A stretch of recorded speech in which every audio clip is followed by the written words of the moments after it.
ಈಗ ನೀವು ಬಿಸ್ನೆಸ್ ನ ನೋಡಿದೀರಾ, ಯಾವಾಗಾರು ಈ ಹಿಂದೆ ಜಾಬ್ ಮಾಡಿದ್ರಾ? ಬಿಸ್ನೆಸ್ ಸ್ಟಾರ್ಟ್ ಮಾಡೋದಕ್ಕಿಂತ ಮುಂಚೆ ಅಥವಾ ಬಿಸ್ನೆಸ್ ಸ್ಟಾರ್ಟ್ ಮಾಡಿದ್ಮೇಲೆ ಯಾವಾಗಾರು ನಾನು ಜಾಬ್ ಹೋಗಿದ್ರೆ ಚೆನ್ನಾಗಿರೋದು ಅಂತ ಅನ್ಸಿದ್ಯಾ? ಅಥವಾ ಈ ಹಿಂದೆ ಯಾವಾಗಾರು ಜಾಬ್ ಮಾಡಿ ಅದರಿಂದ ನಿಮ್ಮ ಅರ್ನಿಂಗ್ ಹೆಂಗಿತ್ತು ಸರ್?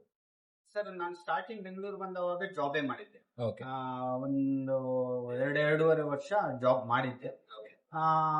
ಅದು ಓಕೆ, ಅದೊಂಥರ ನನ್ಗೆ ಜವಾಬ್ದಾರಿ ಇಲ್ಲದೆ ಇರುವಂತ ಒಂದು ಜವಾಬ್ದಾರಿ ಅಂದ್ರೆ ನನ್ ಪರ್ಸನಲಿ ನಾನೀಗ ರೆಸ್ಟ್ ತಗೊಳ್ದೆ ಇರುವಂತ ನಂದೇನ್ ಡ್ಯೂಟಿ ಟೈಮ್ ಇದೆ ಅದನ್ನ ಮಾಡ್ತಿದ್ದೆ ಬರ್ತಿದ್ದೆ.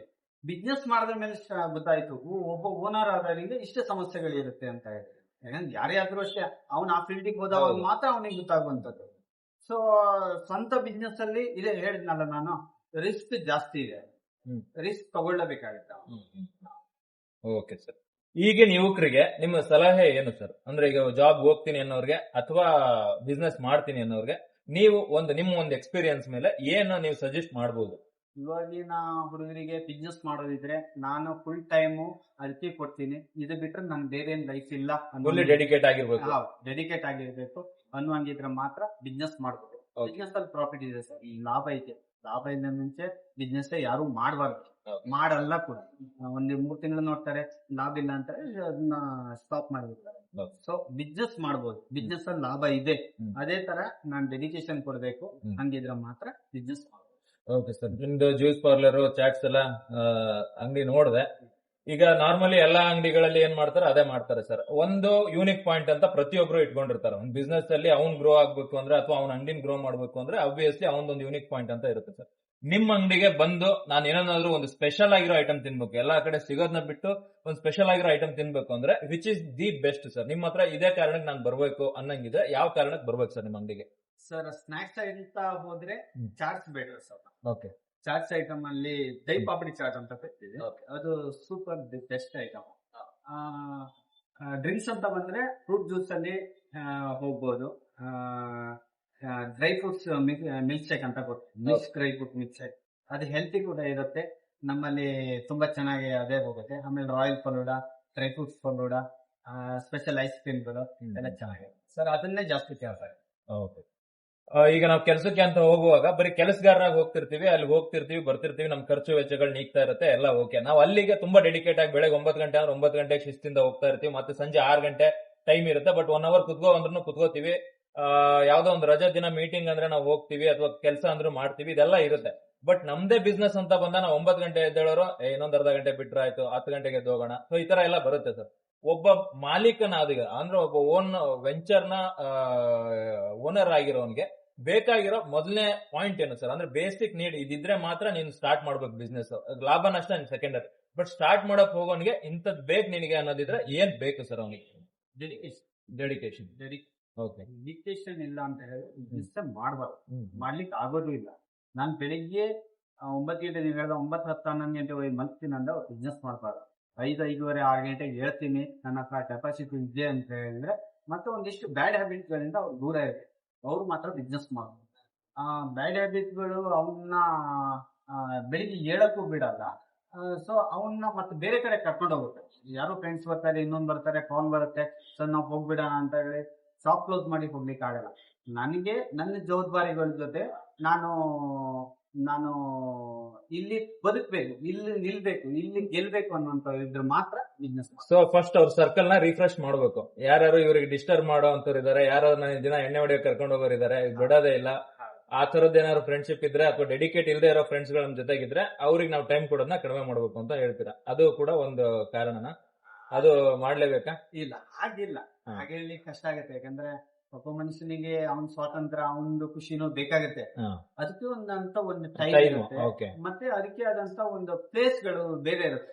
ಅವನು ಊರಿಗೆ ಹೋಗ್ತಾನೆ ಅಥವಾ ಇನ್ನೊಂದೇನು, ಅದಕ್ಕೆ ಅಂತ ಒಂದು ಟೈಮ್ ತಗೊಂಡ್ರೆ ಓಕೆ ಮಾಡ್ಬೇಕು. ಅದು ಬಿಟ್ಟು ಎವ್ರಿಡೇ ನಾವು ಮಾಡ್ತಾ ಇದ್ರೆ ತುಂಬಾ ಕಷ್ಟ ಆಗುತ್ತೆ ಅಂತ. Okay sir. ಈಗ ನಾವು ಏನು ಸರ್, ಈ ವಿಡಿಯೋದ ಉದ್ದೇಶ ಏನು ಅಂದ್ರೆ, ಸಾಫ್ಟ್ವೇರ್ ವಿಂಗ್ ಅಲ್ಲಿ ದಿನ ಒಂದು ಕ್ರಾಂತಿ ನಡೀತಾನೆ ಇದೆ. ಸಾಫ್ಟ್ವೇರ್ ಅನ್ನೋದು ಕಣ್ಣಿಗೆ ಕಾಣುತ್ತೆ ಎಲ್ರಿಗೂ.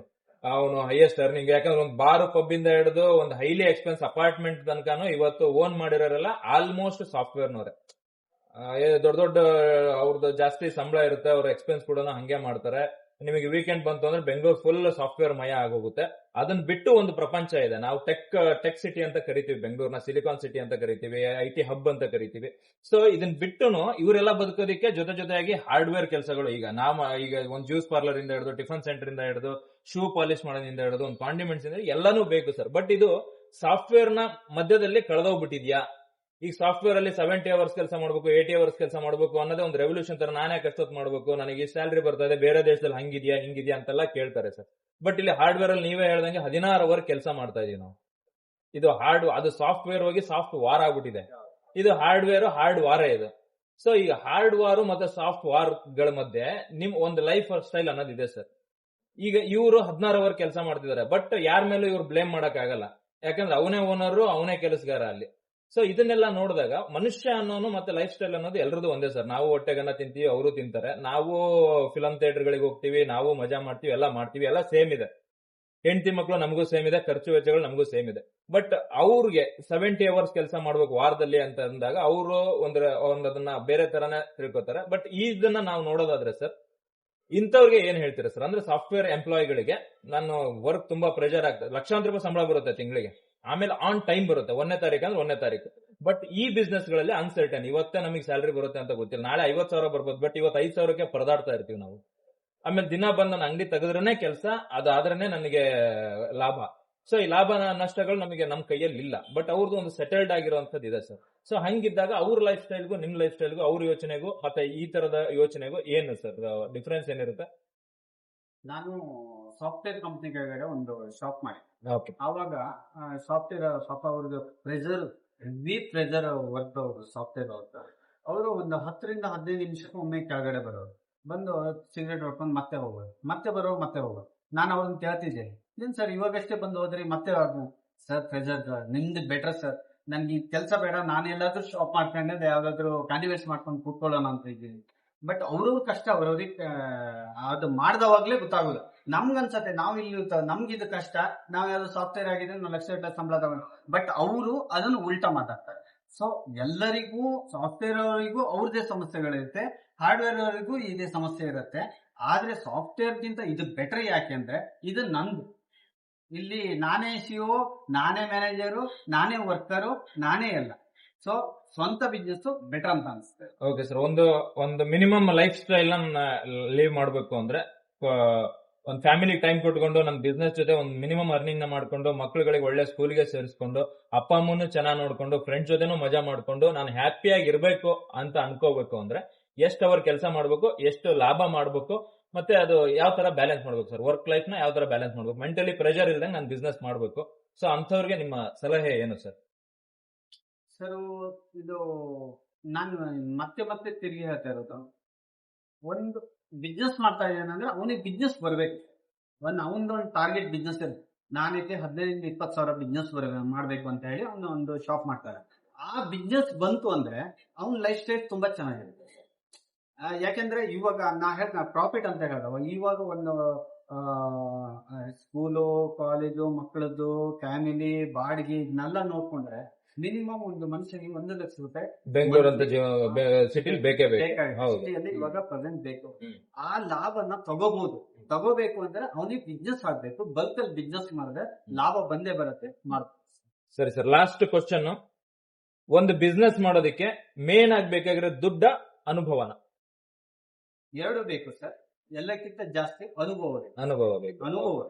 2 ಬೇಕು. ದುಡ್ಡು ಇದ್ರೆ ಬರೀ ನನ್ನ ಹತ್ರ ಅನುಭವ ಇದೆ ಅಂದ್ರೆ ಏನು ಮಾಡ್ಲಿಕ್ಕೆ ಆಗಲ್ಲ. ಆದ್ರೆ ದುಡ್ಡಿದೆ ಅಂತ ಹೇಳಿ ಎಲ್ಲೆಲ್ಲೋ ಇನ್ವೆಸ್ಟ್ ಮಾಡಿದ್ರೆ ಅನುಭವ ಇಲ್ಲ ಅಂತ ಹೇಳಿದ್ರೆ ಕಷ್ಟ. ಅನುಭವ ಮೇನ್ ಇಂಪಾರ್ಟೆಂಟ್, ಅನುಭವ. Okay sir, thank you. ತುಂಬಾ ಚೆನ್ನಾಗಿ ಮಾಹಿತಿಗಳನ್ನು ಕೊಟ್ರಿ, ನಿಮ್ಮ ಅನುಭವ ಚೆನ್ನಾಗಿ ಶೇರ್ ಮಾಡ್ಕೊಂಡ್ರಿ. ನಿಮ್ ಬಿಸ್ನೆಸ್ ಒಳ್ಳೇದಾಗ್ಲಿ. ಮುಂದಿನ ದಿನಗಳಲ್ಲಿ ನೀವು ಕೂಡ ಮತ್ತೆ ಒಂದು ದೊಡ್ಡ ಬಿಸ್ನೆಸ್ ಟೈಕೋನೋ ಅಥವಾ ನಿಮ್ಮ ಒಂದು ಈ ಕ್ಷೇತ್ರದಲ್ಲೇನೆ ಒಳ್ಳೆ ಹೆಸರು ಮಾಡ್ಲಿ ಅಂತ ನಮ್ಮ ಕಡೆಯಿಂದ ನಾವು ಶುಭ ಹಾರೈಸ್ತೀವಿ. Thank you sir, best of luck. Thank you sir. ನಿಮ್ಗೂ ಕೂಡ, ನಿಮ್ ಚಾನಲ್ ಕೂಡ ಒಳ್ಳೇದಾಗ್ಲಿ, ಇದರಿಂದ ಒಂದು 4 ಜನರಿಗೆ ಹೆಲ್ಪ್ ಆಗ್ಲಿ ಅನ್ನೋ ನಿಮ್ಮ ಉದ್ದೇಶ, ನನ್ನ ಉದ್ದೇಶ ಅದೇ ಆಗಿರುತ್ತೆ. Thank you sir, thank you.